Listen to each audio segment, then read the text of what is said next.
Uy, be! Nakita ko si Aling Teresa na ipagdaldalan. Mama mo dinadaldal. Ay talaga ba? Susugurin ko yung Teresa na yan. Lagot yan sa akin. Sasapak-sapakin ko yan. Oo, Teresa. Uy, andyan si yung anak ni basta kilala mo na. O, bakit ka pumunta dito? Anong sadya mo? Baka sabihin mo na naman pinagchichismisan ka namin. O, bakit? Totoo naman na pinagchichismisan mo kami. O, sabihin mo hindi. May nagsumbong na sa akin, ano pa ba kayo dyan? Ay, papakulong ko na kayong dalawa dyan, O, anak, nandito ka, diba nag-shopping ako? Sabi ko, wag kang lalabas kasi pagdadaldalan mo naman ng mga yan. Mata, yung dalawa yung inaan yan Chinichismis sa iba na buntis daw ako.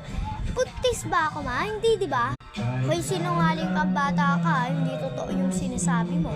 Huwag mo kaming niluloko dito ng kaibigan ko. Ay, takot Teresa, wag mo kong damay dyan. Sabi mo, di ba, buntis yan.